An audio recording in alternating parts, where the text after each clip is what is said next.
y'all, it's Ambrielle. I know I've been lacking at having any videos out since I think the last one I posted was Thanksgiving. Now it is January 29th. It's been so long since I posted, but it's just been so crazy with Snowzilla, Snowmageddon. It was just crazy with that happening so soon after the semester began. It just really threw off things, and I was relaxing, and then on top of that, like jumping back into work. So it's been crazy, but I'm here now. In this video, I want to focus on. I always lose my train of thought.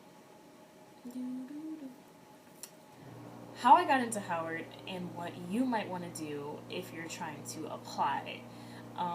This video isn't like a how-to, like obviously it's not like a cut dry. I'm going to go through and say what I did, and maybe it will help you, give you some ideas. You might not have thought about it. I mean, if you're a prospective student, if you already applied, it might be too late, but if you're like, a sophomore or a junior, you still have a little bit more time underneath your belt, then you might want to consider these things, or just, if you just feel like watching it because, I don't know, you like Howard, or, I don't know, just, it can help. Yeah, so I graduated in 2014. I'm from Dallas, Texas. And so I did lots of volunteering. I have lots of volunteer work. My mom works in a nonprofit, so I was always volunteering. I did Habitat for Humanity. I was in NHS, so NHS you do lots of volunteering. Even to like be in the organization, you have to volunteer and maintain a certain GPA. So I did a lot of that. When I played basketball my freshman year, I was in like the women's basketball club. Like we had a club, which is really just doing practice during school. That was the club. And then I volunteered for the Salvation Army a lot. So that really helps. If you don't have that, like your college resume, a good amount of volunteer work, they want that. Because it shows diversity, it shows that you can, you're not just going to school every day, you can also volunteer, you can balance your schedule. Courses, I don't know, I guess it depends on what you want as far as your major. Since I was a bio major, I don't know, it's like high school, it's not like college where, you have like different colleges or, set courses for your major. But I did take a lot more science classes, like your senior year, when you can pick more things. I took like anatomy and physiology. I think that's probably the only class like I went out of my way to take. So high school courses, just make sure you have good grades, obviously. AP and honor courses. I did take, a lot of AP and honor courses. That looks good when you make good grades on those. And guys, here's one thing that I would say that I wish I did. I was in AP and honor courses, but I don't like standardized tests. So, because I'm not required to take, the AP test, you don't have to take it, but of course they, encourage you, and that's kind of the whole point of being in the class. Please take your AP exam. You don't know what you're probably going to get on it. You might take you might get a good grade, and your college or university, whether it be Howard or any college or university, they might take your AP test, and that is good because that means that's a course that you don't have to pay for, and it's a course you don't have to take. You'll come into college with those credits, depending on however long it takes to transfer, but you'll already have those credits, and any credits you can get is awesome, because right now, I guess I can explain later, but for me to graduate, I have to have 120 credits, and that probably sounds like an absurd amount, and the minimum amount of credits that you can have as a full-time student is 12. But if you take 12 credits every semester, which is 8 semesters in college, 4 years, you won't graduate on time. So the minimum average that you should take is 15, and they don't say that.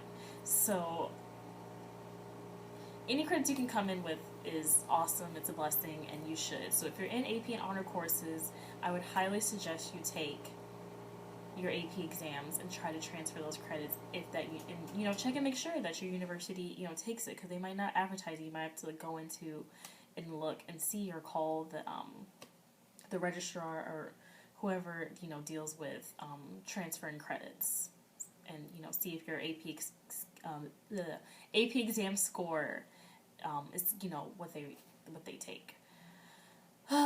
What's another thing that I did?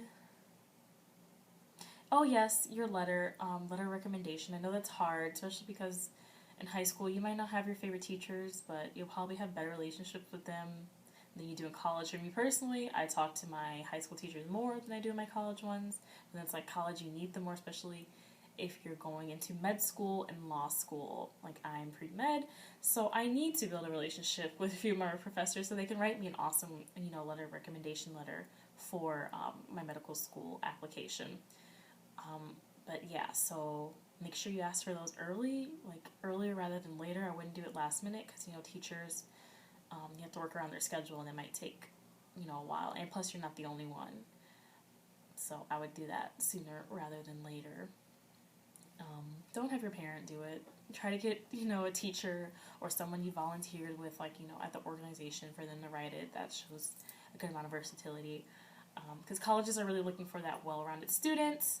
So just bring something new, something different to the table. Don't just get a teacher. Get a head person at a company or organization you've been volunteering for the past few months. Like it's nice. It shows this. The whole thing about it is that you're trying to set yourself out from the crowd because there's more people applying for college, so it's all about making yourself stand out. For me, like I said, I didn't just have my mom do it. I had he was the director of Volunteers of America, who used to be my mom's boss. I mean, it did help, but it's nice to have those type of recommendation letters to do that. Now, Howard's admissions has changed since I've been enrolled. So I don't necessarily know the new GPA requirements, the new SAT and ACT scores. I know it's gone up because, like I said, the volume of people applying for colleges now, for now, why can't I speak English?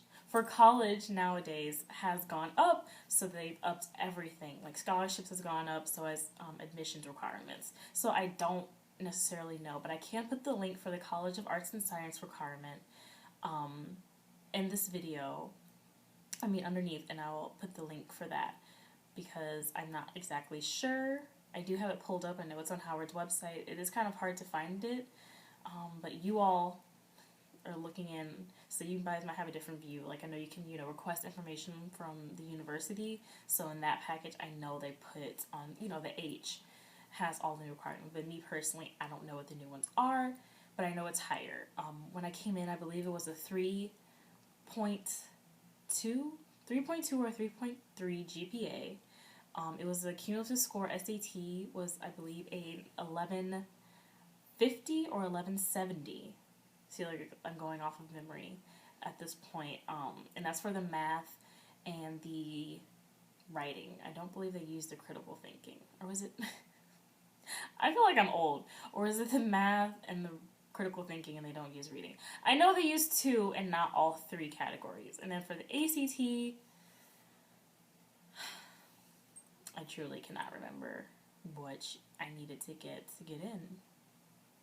I want to say it was above a 22. You had to get a 23. I don't know. Like I said, though, it is important though that you look at whatever college that you're trying to major in at the university. Like there's College of Arts and Science. College of Communications. There's the School of Business. So make sure that you look because each school does have their own little different requirements. So you really need to make sure that you look at that. I hope this was semi-helpful. I know I seemed like I was pretty scattered and all over the place and probably talking fast.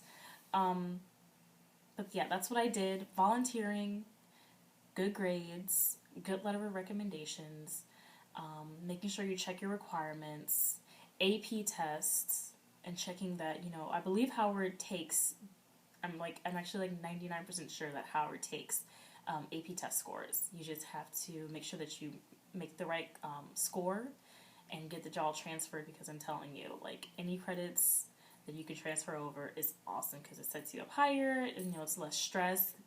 It makes it at least less likely that you'd have to take summer courses, and that's all well and dandy because trust me, once you get here, you'll be like, oh my gosh, you'll be taking a lot of classes, and anything that you can get knocked off in the beginning, those little prereqs that take forever and they seem like just nothing, and it makes college not fun, because that's how I felt when I first came here. I was like, oh my gosh, really, I'm taking English again? No, Like, why am I taking Algebra 1 and 2 and Pre-Cal? Why?